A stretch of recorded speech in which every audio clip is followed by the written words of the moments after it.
เพลียงធ្លាក់មកមេពីមេនៅដើមខែ6នេះណាដែលចូលដើមរដូវវស្សានេះបងប្អូនហើយផ្លែព្រីងគឺណែនពេញដើមហ្មងណាដោយសារថ្ងៃនេះគឺខ្ញុំត្រូវចុះមកខែដល់ពេលអញ្ចឹងគឺគោលម្ដងគឺមកកម្មវិធីបុណ្យក៏ដូចជាមានពេលតនេយើងមកបេះព្រីងហូបណាដោយការសន្យាពីសប្តាហ៍មុនគឺខ្ញុំប្រាប់បងប្អូនថាដោយសារកាលមុនខ្ញុំរវល់ខ្ញុំអត់មានពេលដល់ពេលឥឡូវយើងឆ្លៀតពេលបានតិចតួចយើងនាំគ្នាមកបេះព្រីងហ្នឹងហើយព្រីងនេះគឺព្រីងផ្អែមបងប្អូនវាមាន2ដើមដូចខ្ញុំផាហាញបងប្អូនទាំងអស់គ្នាកាលពីវីដេអូមុនណាតែដើមមួយនេះគឺដើមដែលព្រីងផ្លែផ្អែមឆ្ងាញ់តែម្ដងអញ្ចឹងក្នុងវីដេអូនេះបងប្អូនទៅតាមដានទស្សនាមួយខ្ញុំទាំងអស់គ្នាដូចតទៅថាតើដំណើរការនៃការបេះព្រីងរបស់ខ្ញុំយើងឡើងដោយរបៀបណាហើយយើងបេះបានប្រមាណកុំភ្លេចទៅទស្សនាដោយក្តីរីករាយការឡើងដើមឈើបងប្អូនណាខ្ញុំខានឡើងយូរហើយអាមេឃព្រីងនេះគឺវាអត់សូវមាំប្រហែលទេវារៀងតុនណាបងប្អូនអញ្ចឹងពេលដែលឡើងគឺខ្ញុំរៀងប្រយ័ត្នដែរខ្លាចតែវាបាក់មេឃហ្នឹងគឺវាធ្លាក់មកតែម្ដងណាហើយនេះបងប្អូនហ្នឹងហើយនិយាយទៅខ្ញុំឡើងពីអ្នកប្អូនរបស់ខ្ញុំហ្នឹងហើយគាត់ឡើងទៅលើមុនបាទហើយគាត់រងចាំនិយាយទៅចេញពីប៉ុនមកមានអារម្មណ៍ថារៀងឃ្លានណាហ្នឹងហើយយើងដាក់ Colio សាច់លេខ1សាច់ Premium សម្រាប់បរិះតនសម័យស្លៀកហើយត្រជាក់ស្រួលមិនស្អុះស្អាប់បោកទឹកមិនយាមិនបែកព្រួយសាច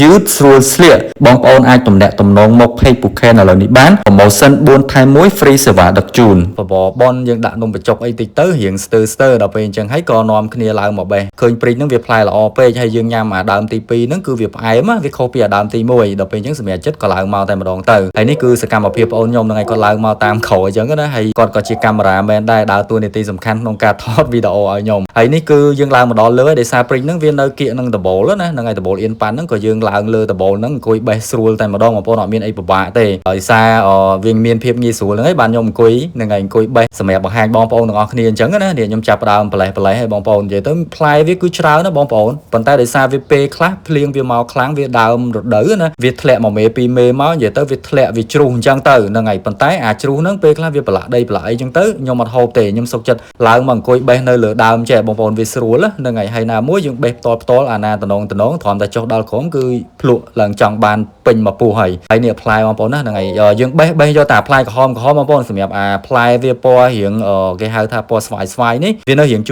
ូរវានៅស្ទើរណាហ្នឹងហើយអាហ្នឹងចាំពេលវគ្គសាក្រោយយើងបេះតាមក្រោយតែដោយឡែកគឺខ្ញុំបេះប្រឡេះគឺប្រឡេះតែអាធំនេះទេពេលដែលយើងឡើងមកដល់លើនេះបងប្អូនណាមានអារម្មណ៍ថាស្រស់ស្រាយមែនតើដោយសារមេឃវារៀងសតុំវាត្រជាក់ណាដល់អញ្ចឹងពេលឡើងមកដល់លើគឺបេះយកនិយាយទៅវានៅតែដៃយើងទេហើយខ្ញុំអត់ហ៊ានឈរទេខ្លាចបាក់អៀនប៉ាន់ចុះក្រោមគឺអង្គុយហើយពេលអង្គុយហ្នឹងយើងអង្គុយចំអានូតបងប្អូនអាកន្លែងវាមានវាយវិសហ្នឹងហ្នឹងហើយបើស្អីយើងដើរឆ្លងខុសពីហ្នឹងក៏អៀនប៉ាន់តុនទេបងប្អូនណានៅលើដបូលវាអាចកប៉ិតអញ្ចឹងខ្ញុំអង្គុយនៅមួយកន្លែងនិយាយទៅយកដៃបេះអាកន្លែងណាគៀនចិត្តអញ្ចឹងណាហើយដើមនេះគឺផ្លែច្រើនណាបងប្អូនហ្នឹងហើយហ្នឹងវាជ្រុះអស់ប្រហែលជា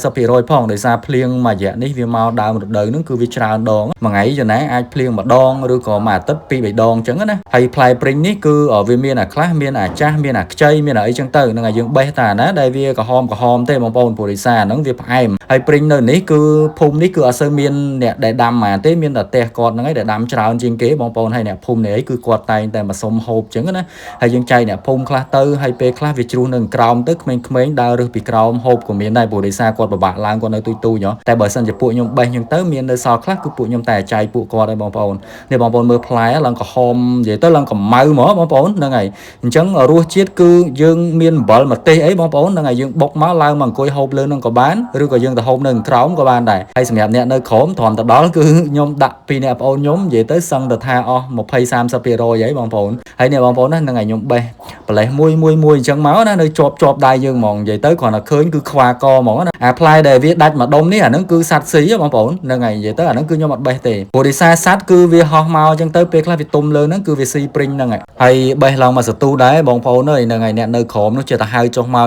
ស្មានតែបានច្រើនណាហ្នឹងហើយតែតាមពិតគឺបានតែបន្តិចទេអត់ដល់1គីឡូទេបងប្អូនព្រោះដោយសារអ្នកដែលគាត់ឡើងបេះហ្នឹងគឺហូបបដាអីបដាប៉ុន្តែគាត់ថាទៅដល់ក្រោមគឺយើងបានប្រហែលជាជិត1គីឡូបងប្អូនប្រហែលជា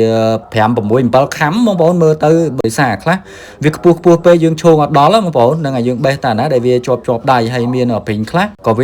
គេហៅថានៅខ្ចីយើងបេះអត់កើតអាស្ទើក៏អត់បេះដែរហ្នឹងហើយនេះគឺបងប្អូនខ្ញុំបេះប្រឡេះមកខ្ញុំអ្នកដាក់នៅក្នុងថង់តែម្ដងហ្នឹងហើយយកដាក់អញ្ចឹងណានេះរាប់អីអញ្ចឹងទៅហើយគាត់រើសឲ្យខ្ញុំអាណាឆ្ងាញ់គាត់ថានេះបងឯងហូបអានេះផ្អែមអានេះឆ្ងាញ់អញ្ចឹងព្រោះគាត់ប្រកែ ែមើលណាអរគុណបងប្អូនទាំងអស់គ្នាសម្រាប់ការតាមដានវីដេអូរបស់ខ្ញុំបើសិនជាខ្ញុំនិយាយទៅមានពាក្យខុសឆ្គងដោយប្រការណាមួយសូមខន្តីអភ័យទោសហើយអាចជួយ comment នៅខាងក្រោមដើម្បីកែតម្រូវហើយខ្ញុំអត់អស់ចិត្តទេបងប្អូននេះហ្នឹងហើយនិយាយទៅនៅតោងទៀមបេះទ្រាំតែមកដល់ក្រោមណាកលេចមកឃើញនេះថងរបស់ខ្ញុំហ្នឹងហើយហើយក៏សូមជម្រាបលាជួបគ្នាវីដេអូក្រោយៗទៀតបើសិនជាបងប្អូនពេញចិត្តវីដេអូរបស់ខ្ញុំកុំភ្លេចចុច like ចុច share